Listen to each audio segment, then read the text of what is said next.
Hello, MotoAmerica fans. It's time for another episode of Off Track with Carruthers and Bice. You'll laugh, you'll cry, and you may even learn something from this unlikely pair and their special guest. The mic is yours, Paul and Sean. Hi, MotoAmerica fans, and welcome to another edition of Off Track with Carruthers and Bice. I am Bice, and I'm here with Carruthers. I'm in the middle of the country here in Ohio. It's a beautiful day here, and Paul is back home in, Costa Mesa is where the MotoAmerica offices are, and we're fresh off our Sonoma Raceway weekend, and we're going to have Michael Gilbert on today, but first we're going to talk a little bit about the last weekend. Paul, how are you doing? Oh, I'm doing great. It's last weekend was awesome, I thought. Obviously, Sonoma's a pretty cool place. I like the weather's always good, and you're in wine country, and it's kind of got a nice feel to it. And the racing was really good. So, yeah, it was a successful weekend. And now we pretty much turn around and next week we head out to Pittsburgh, which is on your end of the country instead of our end. So this time we get to do the traveling, and you get to, what do you like, a 3 or 4 hour drive or something? Yeah, that's the closest one to me. And it's great, especially after, it's so funny. I mean, we have the view out on the West Coast. And when I go out there, I get the sense of what you guys have to deal with and also how big this country is. And it reminds me, you think about British Superbike and how their entire series is essentially in the square mileage of probably less than California. And here we're all over the country, and it's a big one. So it's interesting, but yeah, I'm happy to go to Pittsburgh. Yeah, I was talking with Stuart Higgs, who is our race director, when he has some off weekends with the BSB series, but he basically runs the BSB series. It's kind of his deal. But yeah, I was asking him if like they had season tickets and stuff, because basically if you're a BSB fan, you could go to all the races if you wanted to and drive. And he said yeah, and he said they make the farthest race they have is obviously when they go to Assen. But even that's just a quick trip across the English Channel there. So he said those fans, they a lot of them go to all the rounds, which is kind of cool. We don't have that opportunity unless somebody's got a lot of free time on their hands or some a lot of money in their wallet. Yeah. Hey, regarding Sonoma, I have a bit of a public service announcement. This is kind of funny. I don't know if you saw this in our inbox on Facebook, but Isaiah Burleson's mom, I think, Mary, reached out to us and posted a photo. So they had 2 races at Sonoma, the Junior Cup, and on Sunday after the Junior Cup race, apparently they left their pit board leaning against the track wall there, and she took a photo of it, and she doesn't know where it is. She can't find it, and she's pretty distraught about it. I guess it has the number 909 on the top, even though Isaiah's number is not 909. It's a double-digit number. I can't remember what it is off the top of my head. But at any rate, yeah, they lost their pit board. And I thought, well, that's very odd. Isaiah's 91. So they have this. She posted a photo, and I said, you know what? We're doing the podcast tomorrow. I'll talk. Paul and I can talk about the fact that the pit board is somewhere. So I don't know if somebody in our operations picked it up or what the deal is, but it's an odd sort of thing to misplace. And I just want to say, if anybody out there has a pit board that has 909 at the top, bring it to Pittsburgh, because Isaiah Burleson needs it for sure for that race. So crazy thing, huh? Yeah, it seems like one of those things that somebody would have grabbed and just threw it in their truck and said, deal with it in Pittsburgh. They might not even be able to get hold of them or know how to get hold of them. So I have a feeling it's probably one of those things that'll turn up. I don't know what anybody else would want with one, Yeah, I don't know.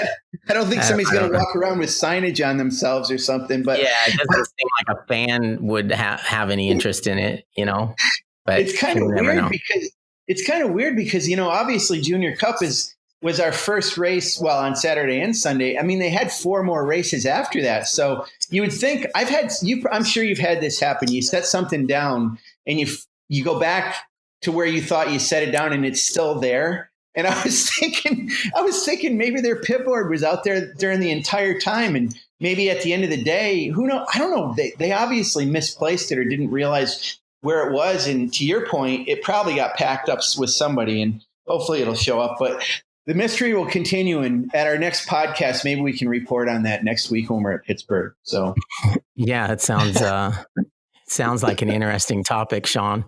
I'm sure we'll continue to talk about missing pit boards for a couple months now. So I'm sure it was out there all day. I mean, that's just how things are. Yeah, and, exactly. So, and I'm also sure that at some point it would stick out like a sore thumb when it was the only one there. So I'm sure somebody's grabbed it. Yeah, so probably. The Superbike thing was kind of crazy, huh? I mean, it's like, even in my press release on Saturday night, you guys actually gave me some grief for basically making it sound like Tony had won that Superbike championship already. Well, I mean, theoretically, it's like, okay, he's going to have to screw up this thing pretty big to not win the championship. And even Cameron in the press conference on Sunday said, yeah, we were pretty much toast. And then all of a sudden, the next day, Tony decides to give all those points back. Which was kind of, obviously he regrets that, but I mean, that's the thing with motorcycle racing. I mean, especially with a guy like him, I think all he thinks about is winning races and according to him, he wasn't doing anything different and fell down. So, but that's generally what everybody says when they fall down. But he, it was funny because I don't know who I was talking to. I was talking to Thomas Stevens, and I said at lunch on Sunday, I'm like, oh man, I'm kind of worried on the Tony deal. And he's like, why? I said, I don't know. It just, the fact that he said his fastest lap of the weekend in Sunday morning warm-up, I'm like, this could be one of those deals where he might have had in his brain like, hey, I can just get second or third. But then when he did that lap time, he's like, oh, I could do that and it was pretty comfortable. Maybe I can win this race. And I thought, oh man, that's, kind of a recipe for disaster for him. And as it turned out, that's how it worked. But I mean, that's, he wins a lot of races because, he wants to win races, and you can't fault him. And he's still got a good championship points lead, but it definitely made things better for us as a series because it was a pretty big gap until Sunday. So now things have closed back up, and we go to Pittsburgh, and both those guys have done really well at Pittsburgh in the past. So I think we'll be back to. I think we'll have a good battle. I don't think it's one of those races like Sunday in Sonoma where Cameron's able to get away from those guys, and also. Obviously Garrett Gerloff's inserted himself right into this thing as well. And with a win on Saturday at Sonoma, and, he had the best weekend out of anybody. He got first and second. So you can't count him out. He seems to have a lot of confidence and has things going in the right way. But yeah, I'm looking forward to Pittsburgh. Always one of my favorites. I think it's turned into one of the favorites for basically everybody in the paddock. I think it's got a good feel to it. The track's nice. And I think it's kind of cool. I like the fact there that the spectators are kind of compacted into a few different areas, so they're not all spread out. So it looks like there's something really happening there. So it's a good one. I'm looking forward to getting out to your way and watching that. But we could move on to today's guest before he gets bored and falls back asleep or goes on a bicycle ride or does something that just totally ignores us. We've tried to get him on the podcast for a while now. It just hasn't worked out. But it's nice to have Michael Gilbert with us. Michael's actually been with us since we started at MotoAmerica. He was in 2015. He finished sixth in the Stock 600 Championship and actually won a race at New Jersey. 2016, he won another race, this time at VIR, and ended up seventh in the championship. And then 2017 was his best year as far as championship results. Well, all results actually. He won 4 races and finished second in the championship. And 2018, he kind of had an off year. He might correct me on this, but it's because my memory's not so good. But I think this was the one. I think that's the year when he crashed badly at Road Atlanta to start the season and smashed up his pretty face. And look, yes, it's funny. I still have that photo in my phone. He's a handsome young lad with his face all swollen up and black and blue. So that year didn't go look like a catcher's mitt. Yeah, well, exactly, a catcher's mitt that had a lot of fastballs thrown at it. And then this year he's in the Norris racing team, which is as you know, it's a nicely run.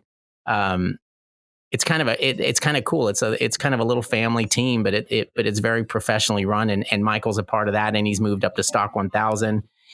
And he's had kind of an up and down year, but it looks like things are turning around. He got second at Sonoma, and he's on his way to Pittsburgh, or will be on his way to Pittsburgh with us next week. So I think he's looking forward to that. So Michael, also real quick, Michael's career path is a little different than most racers because he works for Cycle World magazine, where he's their lead test rider. So he's out testing new models all the time and going to press intros all around the world. I used to have a similar job at Cycle News, and it was it's a pretty good deal when you have that. But so he writes for Cycle World, and he's also an instructor for Jason Pridmore. So he probably rides motorcycles more than anybody else in our paddock. But let's bring Michael into the conversation, and it's nice to have you here, Michael. Good morning, guys. How are you? That was a little long-winded, right? A little bit. No, I was I was itching to get to it, and maybe we could talk about my pit board troubles too. I know that Sean seemed really interested in that. So, well, I think your pit board trouble at Sonoma was that it said like -10 to Andrew Lee. Oh, we start already. No, our pit board at Sonoma is actually doing okay. So we have a deal within our team that if we're doing well or we put it on top of the box, that I get ice cream. So I had the ice cream emoji on my pit board during the race, so we were doing okay there. Yeah, did you get the ice cream or? Well, yeah, we ended up getting ice cream Sunday night. It was a good day. I know you're fond of ice cream and chocolate shakes, because we've had some chocolate shakes before. I think I don't know where we were, Buttonwillow or something, but well, that's good. It's good that they promised you something and you earned it and then you got it. Yeah. No, that's what motorcycle racing is all about, is getting the ice cream afterwards. You got to have that incentive, right, Michael? Right. Exactly. Yeah. Hey, I have a question for you related to your bike. This is something I've been wanting to ask you. So you may have been asked this before it occurred to you, but the cool thing, and Paul alluded to the fact that Team Norris Racing's livery and their team is really professional looking. They look terrific. And, Benjamin Smith's bike looks great and Caroline Olsen's bike looks great. And I'm not saying yours doesn't, but yours is certainly the Kawasaki green. It's funny, if you didn't know you were on that team, the way your livery is, it doesn't really scream Team Norris Racing. Has anybody ever asked you about that? And is that an intentional thing?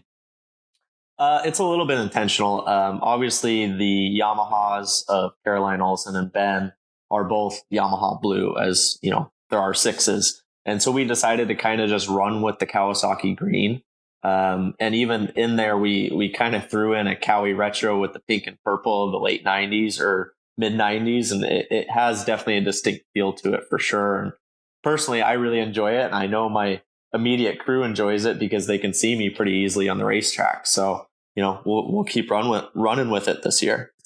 Yeah, I mean, I like when I go through the photos that Brian J. Nelson takes for us, and I can find you pretty quickly most of the time with that lime green. And you're right, it does definitely look like a Kawasaki. There's no doubt about that. But it's just something I always wondered. So that's cool. Yeah, it's the lime green and I always say the Smurf blue suit that I'm wearing on top of it. So I stick out like a sore thumb. Michael, let's tell the people a little bit about your other career.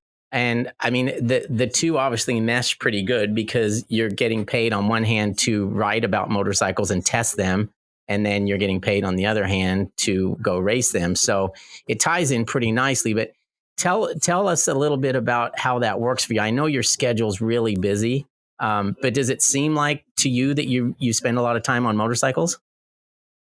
No, definitely. So my job at Cycle World magazine is actually road test editor. So over there, I'm in charge of organizing and conducting and actually writing the tests for single bike tests, for comparison tests. And like you said, heading overseas and riding new models, and just sharing all that information with our audience. So yeah, definitely what you say is like, I'm a busy guy. And I ride motorcycles, it seems like every day of the week, which is great. But then there's days that, I kind of want to not think about all of it and go ride my bicycle instead. That's something I really enjoy. And not to say I don't enjoy riding motorcycles, but I think as all you guys know, no matter what you do as a job, it becomes a job. So I try and spice it up a little bit and do something different, whether it's mountain bikes or road bikes or just get away from motorcycles for just a minute, and I'll come right back to it. And, we're going to head to Pittsburgh here next weekend and go racing all weekend. And I think I have a comparison test on Monday or Tuesday after that. And actually, to follow up with that, I fly to New Jersey to go to the MotoAmerica race. We race on Sunday. Monday afternoon, I fly to Spain to ride the new Yamaha YZF R1 at Jerez. And then from there, I fly straight back into Birmingham, Alabama for Barber. Wow. He is busy. Busy schedule. You know what I noticed when I did that job, Michael, was there was a lot of guys that could ride stock motorcycles really fast and really well, but they never translated that to actually riding a race bike. But I think not many people realize, maybe how different it is, because you're riding a motorcycle that's obviously set up a lot softer. It's got street tires on it. Is it hard for you to make the transition all the time, or does it come pretty easy? It comes pretty easy to be honest. At this point, I've been doing it for so long, and then the experience I have with Jason Pridmore and the JP43 training, we jump on stock bikes and different gear patterns and get right on them and go. But like you say, it is a lot different. The motorcycle, I think people don't realize, from stock to even super stock form is quite a bit differently. So I feel like me riding all the time on the stock motorcycles maybe doesn't give me an advantage when I get on the race bike, but I guess keeping fresh and staying riding and just working all those specific muscle groups and things like that pays off in the long run. One of the things I was wondering about you, Michael, is I believe you're only 23, correct? That's correct. Yes. 23 years. So 23 years old, you've been with MotoAmerica for 5 seasons now. Here, can you answer this question for me? And it's a 2-part question. At only 23 years old, when did you get involved in motorcycling is the first part of the question. And how did it end up that you got involved in journalism at such a young age? It sounds like you were writing even did you go to college? Did you go for journalism? What's your background as a writer? That whole thing, because you're really young to have done and are doing all the things that you're doing right now. It's a pretty interesting story. Tell us about it. Yeah. So first off, I was 3 years old when I got a Yamaha PW50, and it was just a family thing. We'd go out to the desert as a family and ride around on motorcycles. My dad always had a background. He was working on some teams in the late 70s, early 80s, both road race and motocross and supercross. And so it just evolved into this family thing. And I grew up racing motocross for a long time. And then when I was about 12 years old, I found mini road racing on go-kart tracks. And that kind of that escalated into what has become racing at a professional level with MotoAmerica. Now for journalism, I had a good friend, Bradley Adams, he was at Sport Rider magazine when I was kind of coming up. I was 16, 17 years old. And I'll never forget the day I was sitting in science class in high school, and he texts me and he goes, "Hey, what are you doing next Wednesday, Thursday?" I'm like, "I'm at school, buddy. Like, what's going on?" He's like, "Well, you want to come ride motorcycles instead?" I'm like, "Of course." And so he's like, I need an additional tester. We have a bunch of motorcycles going out, and I need your opinion. I'm like, okay, I'll be there. So somehow I convinced my parents to let me skip school for a couple days, and we went out to Chuckwalla in Southern California's desert, and we had, I forget what the bikes were, GSXR 750, MV Agusta F3, and something else. And that was kind of my first experience with anything journalism, and I think I maybe wrote 100 words for him for an opinion at the end of the piece. But he continued to call me, and we just we kept doing more tests together. And then he said, "Hey, well, why don't you try writing this short web story? It's a couple hundred words." Yep, do that. Okay, and then I did a couple more of those, and then, "Hey, why don't you try writing this feature story?" And actually, my first feature story for Sport Rider magazine was riding Cameron Beaubier's superbike at Thunder Hill. So I did an impression on that, and then Bradley ended up leaving Sport Rider and going to Cycle World magazine, and a combination of him putting my name in, and I already had a relationship with Kent Kunitsugu, the editor-in-chief over there at Sport Rider, and I just kind of worked myself in to have a full-time position. And I think I was 19 years old, and wow. it just fell right into it, and it's taken off. And now I'm over at Cycle World magazine and doing the exact same thing. So you, as far as the writing goes, though, I mean, you have to be good at it. And man, I mean, you were in high school. So have you always been pretty good in language arts and writing? It's funny because, like, I don't know, a year ago, somehow one of my report cards came up from high school, and my English teacher is like, such, great writing skills and this and that. And I never, like, I feel like in high school, when you have to write a book report, I don't enjoy doing that. And it's not something that I want to do. But then I guess when you write for motorcycles, it's a little bit different. So maybe naturally I'm a little talented at writing. But I never thought of myself as that. And maybe it's just come out a little bit, like I say, when I got to start writing about motorcycles and, traveling the world to ride them. That's amazing. I remember when they would do those tests, and at the end they would have these random people. And I think this is correct. They would sometimes have females, but they would always female riders and male riders, but they would always have people that I didn't know their names. And I would see that it would list their height and weight. And I'm sure I remember seeing Michael Gilbert and wondering, oh, who's this guy, Michael Gilbert? And it felt like it was just somebody that they were having ride it. So that's what you're talking about, right? Yeah, no, exactly. That's how it all started. And you probably thought, who's this young kid? How does he even get into this? I think it was so funny how it all came about, because I was so young, and I always, growing up around the racetrack, I never thought I'd ever get a M1 license or a street license. And with the job I actually got my M1 license the day before I started at Sport Rider, because I had to. Wow. And so, yeah, I was so young and just fell right into it. And it's been a lot of fun. That's a lot better than the path I took getting my license, because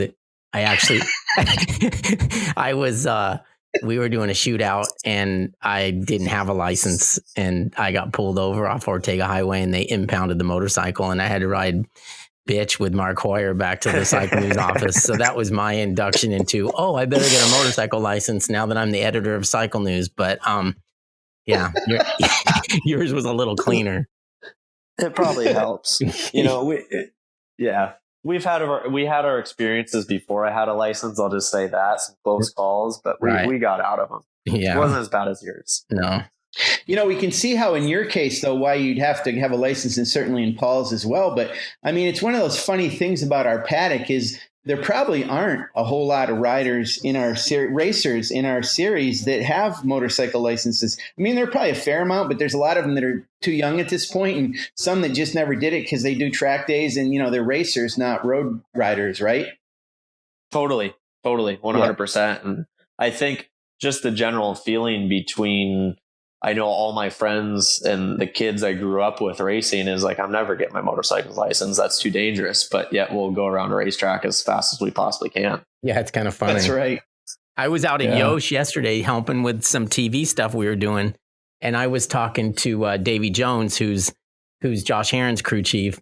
And he was actually, one of the questions I asked him is like, what is it about the motorcycle race? He's worked with a ton of them. What is it that like what skill is it that they all kind of share? And he brought up the fact that like these guys are amazingly good at being able to not ride a motorcycle. Like they don't get to go throw a motocross bike in the back of their truck. They don't get to go throw their GSX R1000 in the back of the truck and just go out and ride for the day. So he said what he thinks is amazing is how they show up at the racetrack and maybe haven't ridden a motorcycle in a month, or at least a road race motorcycle in a month, and then just go out and instantly are on the pace, of whatever the lap record is. And I thought about it.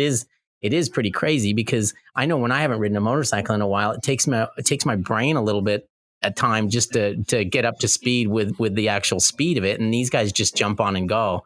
But it kind of relates back to the fact that they don't spend a lot of time riding motorcycles, or at least road race motorcycles.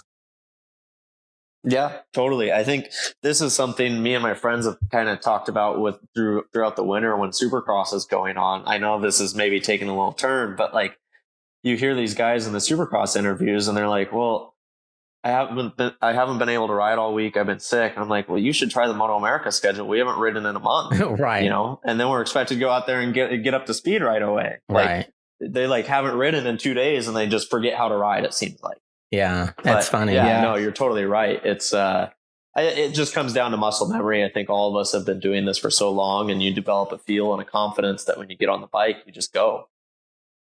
Yeah, Michael, speaking of riding, I mean, you do ride a fair amount more than probably a lot of the people, but, with that respect, tell us about the fact that you also work with Jason Pridmore, how you got started in that and what you do with that and how it led to kind of your situation with Team Norris Racing too. Yeah, Jason and we started working together. That must have been 2014. We did a one-on-one together out at Buttonwillow. It was about 132 degrees. And we just worked on a couple things, and we continued to work with each other throughout the 2015 season, my first year in MotoAmerica. And I was attending the star schools and just hanging out. And then it kind of became, well, hey, can you help instruct this weekend? And then, hey, can you just help us do this? And then the star school has evolved into what it is now is JP43 training, which is, it's an individualized training program. We do one-on-ones with students out at Chuckwalla primarily, but all over the country. And so, we like to ride and it's very fun to help someone progress and be a part of their progression long after the day is over. But the Team Norris, Jason, obviously we have Caroline instructing at JP43 training too. And so we're kind of this tight knit group, and we essentially worked out a deal with Team Norris that they would actually take my previous R6s off of me for Ben and Caroline to ride this year, and then help me out with a bit of my program with the ZX10 and Stock 1000. And it all just came together, and it's been a lot of fun this year. Like you say, it's kind of a family oriented team, but things are run really well, and we have some great mechanics, and it's a lot of fun. I enjoy being at the races again. That's for sure. Tell us about Stock 1000 with the fact that you were doing Super Sport and Super Stock, then Super Sport. Now you're on the big bike and doing well with it.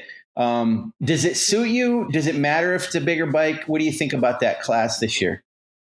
I really enjoy riding the big bike. I think you'll hear people say it takes balls to go fast on a 600 and it takes brains to go fast on 1000. And I sort of like to think I have a little bit of brains. But it's to ride a big bike, you have to look at the way you approach tracks and different sections of racetracks so much differently. And really break it down. And I enjoy that aspect of it. And it's been a learning curve for sure. We only had a very limited amount of time before we even showed up at Atlanta on 1000. I think on my particular motorcycle, we had a day and a half of testing before we showed up in Atlanta. So I don't want to say we've been, behind the ball, but we're constantly learning as we go throughout the year. And Stock 1000 this year is actually very competitive. Obviously, Andrew is riding really well, and Travis Wyman has definitely upped his game, I think. And having Jeff May and Stefano Mesa in the class, it's, there's 5 or 6 guys on any given day that I think can win a race. And that's maybe not what it was last year, but it's enjoyable to see. And it's a lot of fun. And I think that it's upping everyone's games. Let's back up to the coaching a little bit, because in most sports, it's like guys that can do something really well aren't necessarily the ones that are the best coaches. Like they don't know how to explain or how they know how to do something, but they don't really know how to tell somebody else how to do it or how to teach somebody else how to do it. Is that something you had from the start, or is it a skill set that you picked up from working with Jason on how to actually help somebody? I think a little bit of both. I think that it is definitely a skill set that I picked up from Jason. Obviously being around him and hearing him talk to other students when I was one of his students, and kind of just learning the way to approach different situations of helping someone and technique.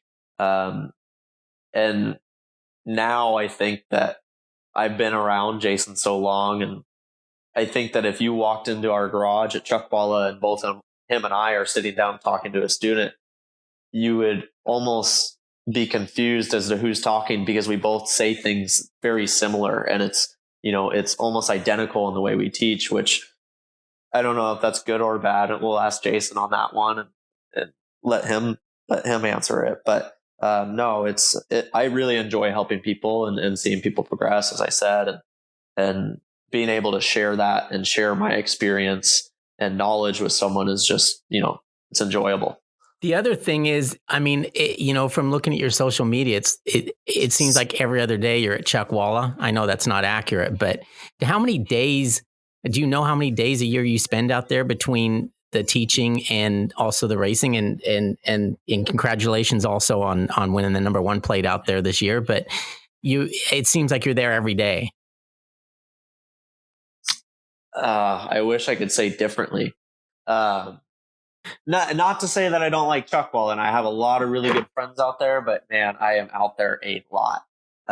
No, we teach during the winter, especially. I feel like we're teaching at least 2 to 3 weekends a month out there, and then we have the CVMA, the Chuckwalla Regional Championship out there as well.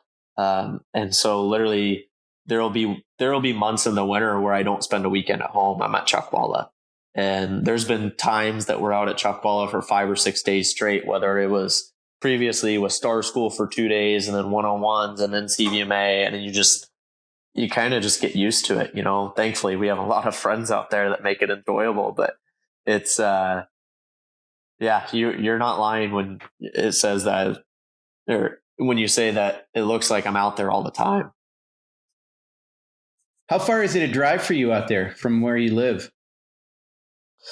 If I'm just cruising, maybe about 2.5 hours. But if I'm ripping, wow. I've been home in 2 hours and 5 minutes. Wow. But that's not like a local track. That's a long drive. Surprising. I mean, realistically, we don't really have any local tracks in Southern California other than Auto Club Speedway, which is about 45 minutes from my house. Everything else is at least 2 hours. Man, I didn't realize it took that long to get out there. That's amazing. Yeah. Yeah. Paul brought us back to the coaching thing. I wanted to ask you real quick about this too. So I'm sure that you've either taken or been exposed or seen some stuff about Keith Code's school. Obviously there's, Jason's dad. I don't know if he still coaches, but that's kind of where Jason got it from his dad, Reg, who had, I think it was called Class, right? Jason's been doing it for a long time, and Ken Hill coaches. There are a lot of different kind of coaches out there. It's because people are doing so many track days and stuff. And, Jason's been around for a long time. Does he, from what you know, and from, comparing with other coaches, does he have a particular style or technique? Is it quite different than anybody else? Do you get a different perspective when you deal with him? What's that like? I think with JP43 and Jason specifically, we really just focus on the fundamentals of riding. And we like to keep things simple. And I think that, like you say, a specific way of teaching or a specific way of doing things. Now there's definitely some things that we do. I don't want to say differently, but we have our own take on how to approach things. But then again, when we especially do our individualized programs or JP43 training, you have people of all sizes, of all ages, of all skill levels. So there's not going to be one way to do things, right? So we're kind of constantly adapting how we're teaching and how we're riding based on the student that we have in front of us. Some have physical limitations or whatever it may be. And, we got to adapt to that. Are the one-on-ones mostly, interesting? Are they mostly more advanced guys looking to get faster, or is that not necessarily the case? You have all different levels.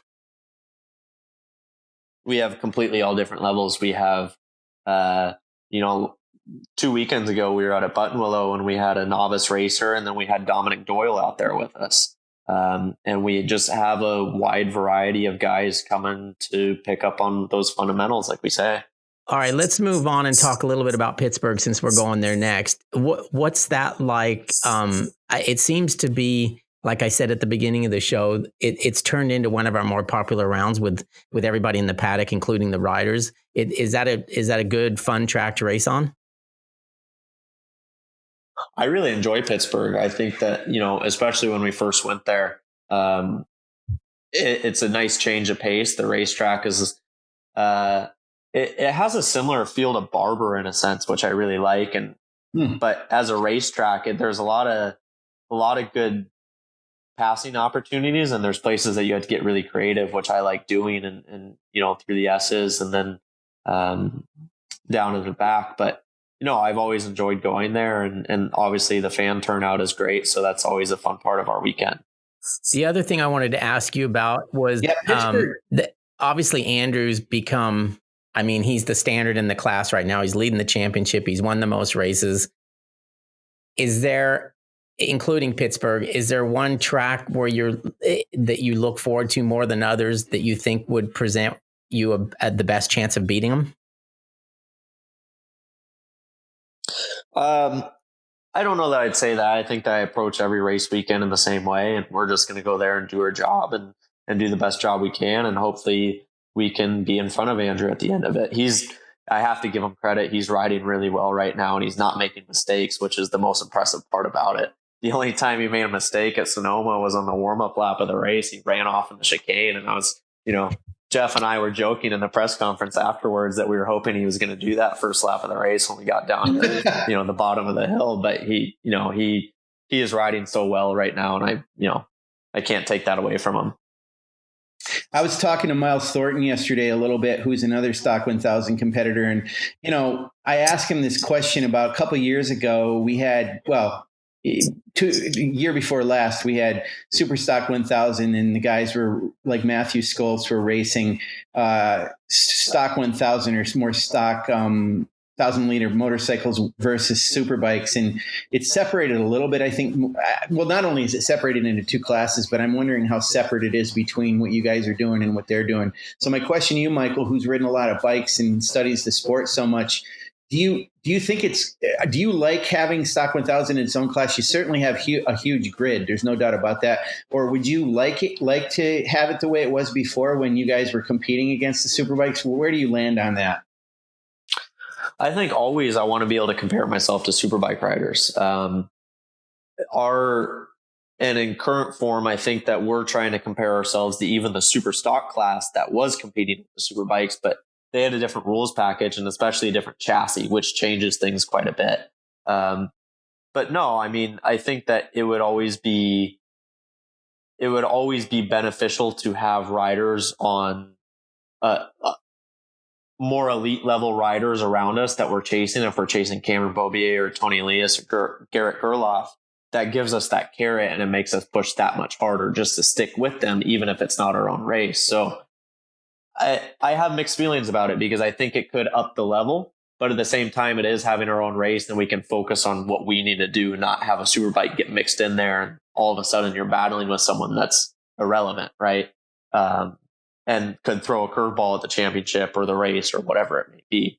So I don't know. I'm kind of torn on the subject. Now, you raced in the second superbike race at Laguna. Did you just basically ride the exact same motorcycle you rode the day before? 100% okay. correct. Yes. And how were your lap times better in the superbike race because of the level of competition, or because you had an extra day, or what? Or did you just make the bike better? Because I do think you went faster Sunday than you did Saturday, right? That's correct. Yeah. So we actually weren't planning on racing the superbike race at Laguna. We were invited to, but we decided not to because we were under the assumption, or we had data to back it up, that the fuel tank was only going to make it 21 laps and the race was 23. And so Saturday after the Stock 1000 race, we had a bit of a struggle.